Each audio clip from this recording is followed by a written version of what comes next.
আসসালামু আলাইকুম ওয়া রাহমাতুল্লাহি ওয়া বারাকাতুহু। মাগরিবের নামাজের আজান হয়েছে, মসজিদে মসজিদে জামাত চলছে। সঙ্গত কারণেই বক্তব্যগুলি সংক্ষেপ করতে হবে। আজকে কেন্দ্রীয় শহীদ মিনার চত্বরে আমাদের প্রিয়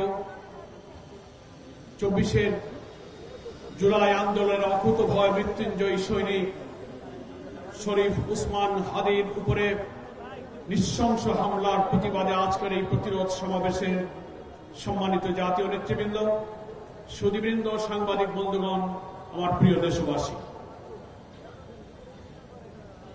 শরীফ উসমান হাদি শুধু একটি মানুষ নয়, শুধু ইনকিলাব মঞ্চের মুখপাত্র নয়, তিনি হচ্ছেন ভারতীয় আধিপত্যবাদ বিরোধী জনতার ঐক্যের প্রতীক। আজকে কেন্দ্রীয় শহীদ মিনারে বাংলাদেশ একত্রিত হয়ে বলছে, বাংলাদেশের জাতিসত্তা অখণ্ডতা রক্ষার জন্য মৃত্যু ভয়হীন চেতনার অতন্ত্র প্রতীক হচ্ছে ওসমান হাদি। আমরা আজকে তার পক্ষে এখানে একত্রিত হয়েছি। একটা কথা বলতে চাই, প্রধান নির্বাচন কমিশনার সাহেবের বক্তব্যে সবাই নিন্দা করেছেন। কি করে আপনি বলতে পারলেন এটা বিচ্ছিন্ন ঘটনা? তফসিল ঘোষণার পরের দিন একজন জাতীয় সংসদ সদস্য পদপ্রার্থী বাংলাদেশের মানুষের চেতনার প্রতীককে প্রকাশ্য দুপুরে গুলিবিদ্ধ করা কখনো বিচ্ছিন্ন ঘটনা হতে পারে না। আপনি বাংলাদেশের মানুষের সংস্কৃতি, জাতিসত্তা, মূল্যবোধ সম্পর্কে যদি ন্যূনতম ধারণা থাকে, তাহলে বুঝতে হবে বাংলাদেশকে ভারতের করদ্রাজ্য যারা বানাতে চায়, আমাদেরকে যারা সেবাদাস বানাতে চায়, এই দেশকে গ্রাস করার পরিকল্পনার অংশ হচ্ছে হাদির উপরে আক্রমণ।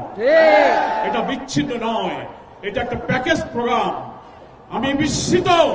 আমি স্বরাষ্ট্রমন্ত্রীকে আজকে বলেছি, গতকালকে বলেছি, ডিজিএফআই, ডিবি, এসবি, এনএসআই হাজার হাজার কোটি টাকার বেতন দিয়ে, রাজস্ব ট্যাক্স খাজনার পয়সায় বেতন নিয়ে স্বাধীনতার 54 বছরে আপনারা মানুষের জাতিসত্তার জনগণের নিরাপত্তার জন্য একটি গোয়েন্দা তথ্য দিয়েও সাহায্য করতে পারেননি।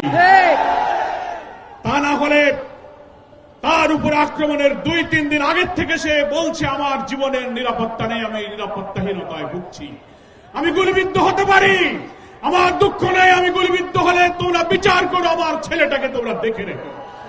এত বড় কথা বলা মিডিয়াতে, সোশ্যাল মিডিয়াতে, ইন্টেলিজেন্স সবাই জানার পরেও তার নিরাপত্তায় গোয়েন্দা সংস্থা কি ব্যবস্থা গ্রহণ করেছে? এই যে ইন্টেলিজেন্স ফেলিওরের জন্য সরকারকে জবাব দিতে হবে। আমি এই কথা বলে শেষ করতে চাই, মাননীয় প্রধান উপদেষ্টা, আপনার দায়িত্ব নেবার পর যতগুলো হত্যাকাণ্ড ঘটল জুলাই এবং ফ্যাসিবাদ বিরোধী আন্দোলনের সাথে আমরা যারা ছিলাম, তাদের উপর যে আক্রমণ হলো, আপনি বারবার জাতীয় ঐক্য অটুট রাখতে বলেছেন, জুলাইয়ের চেতনাকে ধরে রাখতে বলেছেন। সেটা তো আমরা করছি, আমরা ঐক্যবদ্ধ। কিন্তু আপনার সরকার ব্যর্থ হয়েছে এই কারণে যে আপনি একটাও ফ্যাসিবাদের অস্ত্রধারী ধর্ষকদেরকে গ্রেফতার করতে পারেননি।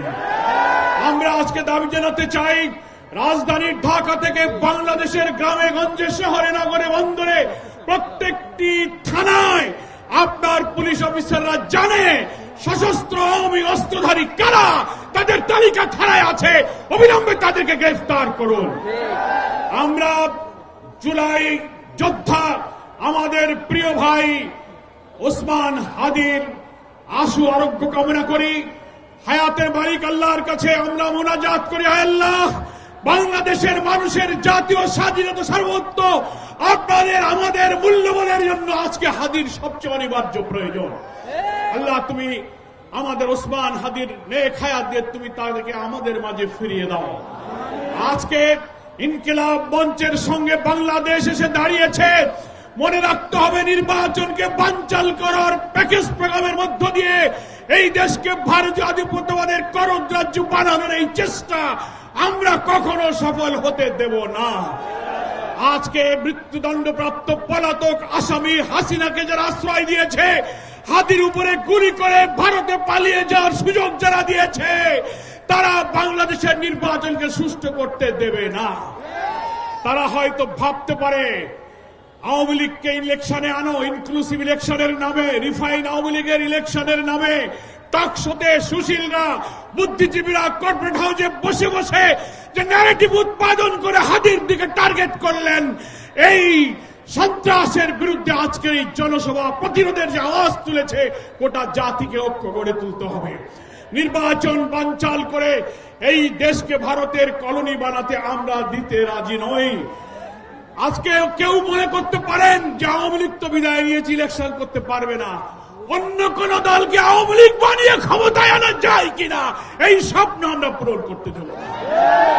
আজকের এই সন্ধ্যায় ওসমান হাদির জন্য আবারও তার দীর্ঘ হায়াত কামনা করে গোটা জাতিকে ফ্যাসিবাদ বিরোধী সংগ্রামে জাতীয় ঐক্যরূপে দাঁড়িয়ে আসুন আমরা আমাদের জাতিসত্তাকে, অখণ্ডতাকে রক্ষা করি, সেই আহ্বান জানিয়ে বাংলাদেশ জামাত ইসলামীর সংগ্রামী আমির ডাক্তার শফিকুর রহমানের পক্ষ থেকে আজকের এই সমাবেশে সংহতি প্রকাশ করে আমি আমার বক্তব্য শেষ করছি। আল্লাহ হাফেজ। বাংলাদেশ জিন্দাবাদ।